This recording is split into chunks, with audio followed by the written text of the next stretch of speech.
My first guest tonight, ladies and gentlemen, is one of the most versatile broadcasters on television. He can be seen on NBC Sports, Dateline, and he was also the host of the Olympic Games. He did a great job. Please welcome Bob Costas.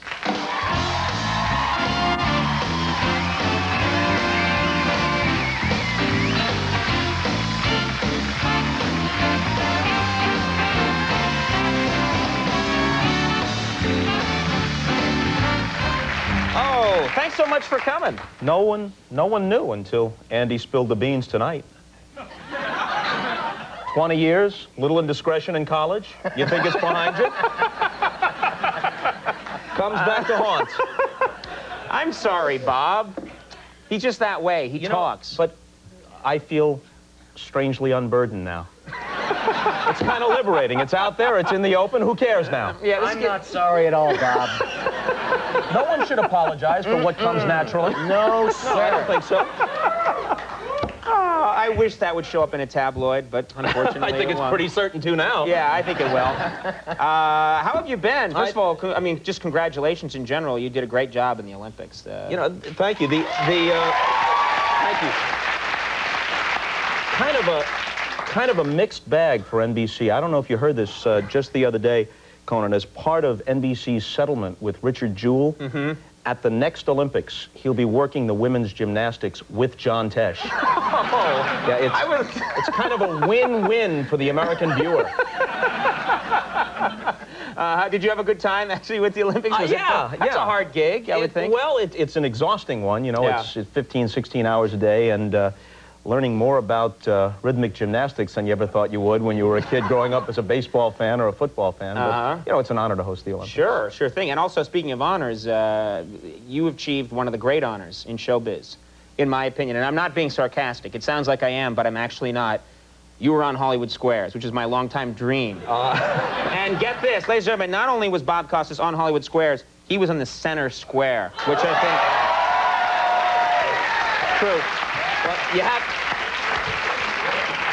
you have to put it in perspective. Honesty compels me to put it in perspective. At this point, Charlie Weaver was gone. Wally Cox was gone. Paul Lynde was probably gone. The late, great Paul Lynde no longer occupying the center square. For that matter, Peter Marshall was gone, and John Davidson was the host. But still, when they called and said, would you do the Hollywood Squares, I think it's something as an American you almost have to do. It's like...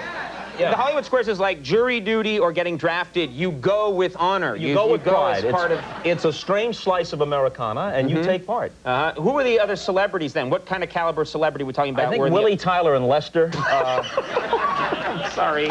I mean, yay! Landers sisters. I think all the Landers sisters were there. Yeah, they were in the corners. Yeah. Oh, they didn't even put them all in one square. They spread them out. No, they wanted them to get as many questions as possible. They figured out the numeric possibilities, like where you most frequently go to block, and they stuck a Landers sister there. And Jim J. Bullock, maybe? Oh, Jim J. Bullock was there. Jim J. Bullock was there. Oh, well then. I don't know how I managed the center square now that you bring it all back to me, but you know, I didn't know until I got backstage that they provide you with a suggested bluff. Oh, a suggested, like, funny? Either funny or something that might make the person think you know the answer. But since technically it is a quiz show, they can't give you the answer. So if someone actually gets the answer right, it's because they knew it. Or you can make up your own line or whatever. And I recall John Davidson asking me, they always preface the question as if it's a question selected just for you. Bob, you dream you're at a party and you suddenly realize you're completely naked. What does that mean? And the actual answer is deep-seated insecurity. But my answer was that it would be a good idea to steer clear of the fondue pot. And that was pretty much the highlight. That's all I remember. That's a great... I think life could end after that. Well, I think that would be the highlight. And I think it has, actually. Well, let's talk about, of course, everyone knows you used to do the later show. And you did a brilliant job at the show. It was the 1:30 slot here on right. In fact, NBC. I was leaving just about the time that you started. Just around the time I was coming in, and you said, ha ha, sap. I remember very clearly. And I was just curious, many great interviews in all your time on Later. You did the show for a number of years, and you interviewed a lot of the real greats. We had a lot of people who don't often do a television interview, Martin Scorsese and Elie Wiesel, people like that. Robert Duvall, we did 3 shows with Robert Duvall, and I can't recall seeing him interviewed at length. But then we also did some offbeat things, and I brought you a clip. I'm sure you remember this one, though, but some people in the audience may have forgotten when we had the 2 surviving cast members from The Wizard of Oz. That's pretty amazing. Yeah. Well, let's see this clip.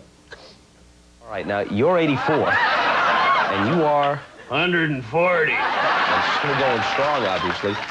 You have fond memories of Judy Garland? Sure. Sweet lady. But did she have problems even then? She drank. She drank, but no more than anyone else. We were all professionals. What was it like working with Ray Bolger? Hey, what do you think you're doing? I'm sorry, I was just, How would you like if someone did that to you? Right, well, I'll be fine. Let's change the topic. What about Burt Lahr? Was he really a cowardly guy? I didn't mean anything by it. That was a great interview. Yeah. It doesn't get better than that. It's not often that you get to walk down memory lane that way. Looking back at the highlights of a wonderful career, we want to talk some more. We'll do a commercial when we come back. More with Bob Costas. We'll see you in a second.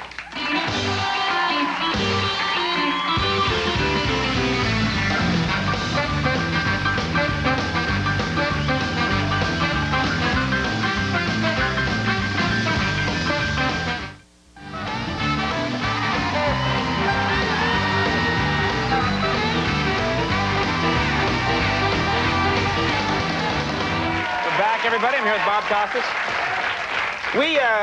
Because you have such a sports background, we should talk a little bit about some of the issues. I should try and learn something. For example, a lot of people are talking about Riddick Bowe. Yeah. Riddick Bowe attempted to join the Marines. And left after about a week. Right. What a shock. What a shock. I mean, you figure this guy had as much chance to make it through boot camp as Oksana Bayul had of passing the breathalyzer test. I mean, it was just, the deck was stacked. I heard he says to his bunkmate, wait a minute, he gets to Paris Island, he says to his bunkmate, where's the beer, the burgers, and all the girls in bikinis that I saw in the recruiting film?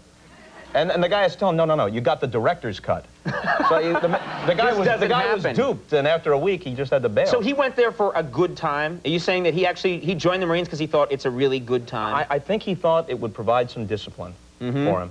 But, you know, there aren't too many millionaires who just up and enlist in the Marines. It happens in a lot of movies, but that's the only place where it does happen. Right. It usually happens with Jimmy Stewart or somebody. Yeah, I'm going to shed my millions, go into the Marines. Right. But in real life, after a week, he said, forget it, I'm out of here. And especially in peacetime, what's the incentive?